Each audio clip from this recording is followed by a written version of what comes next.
কোনোবাই কয় বোলে নহয় আমাৰ ধৰ্মটো কৈছে আমি 4টালৈকে বিয়া কৰাব পাৰো বাপৰে আমি এটাই সম্ভালিব পাৰো নাই 3টা 4টা বিয়া কৰাব হসা খজি কৰাইও দিয়ে এটা কৰাই দুটা কৰাই 3টা কৰাই 4টা কৰাই দিয়ে এতিয়া আৰু কৰিব পাৰিব নেকি এতিয়া কৰিলে কি হ'ব এতিয়া যদি ঘৰত হাজবেণ্ডে 2টা বিয়া কৰাই কি হ'ব 7 বছৰ জেলত যাব লাগিব কিমান দিন জেলত যাব লাগিব 7 বছৰ জেলত যাব লাগিব হিন্দু হক মুছলমান হক কোনো কথা নাই এতিয়া হাজবেণ্ড বিলাকেও মহিলাসকলক সন্মান কৰিব লাগিব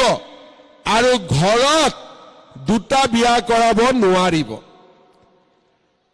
অৰুণোদয় আহিলে মহিলাৰ নামত বিভিন্ন আঁচনি লাখপতি বাইদেউ 2টা বিয়াও পাতিব নোৱাৰে এটা কিন্তু কাম আপোনালোকৰ থাকি যাব যেতিয়া 10,000ৰ পৰা 25,000 পাম মই আপোনালোকক খুদিম যে বাইদেউ ঘৰত বাচ্চা কেইটা বোলে 5টা কেনেকে হল 5টা বোলে আল্লাহ দি দিলে তেতিয়া নহব আৰু কাৰণ বাচ্চা আল্লাহ নিদিয়ে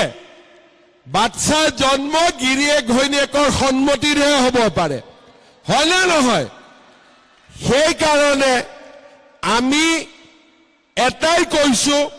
যে 10ৰ পৰা 25 25ৰ পৰা 50 3টাতকৈ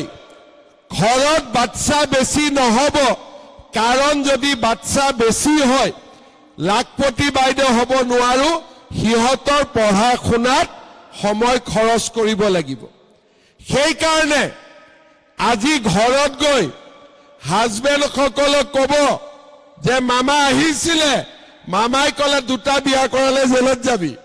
জামেলা শেষ লগত কি ক'ব যে বাচ্চাও কিন্তু 3টা 4টা নহব বোলে আল্লাহ দিলে কি কৰিম বোলে আল্লাহ বাচ্চা নিদিয়ে বুলি মামাই কৈ গৈছে বাচ্চা গিৰিয়েক ঘৈণীয়েকৰ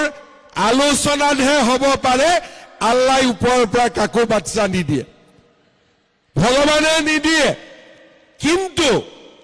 আমি আল্লাহ বা ভগৱানৰ নাম লৈ কিছুমান কাম আমি কৰিব নালাগে যি কামে সদায় আমাক দুখীয়া কৰি ৰাখিব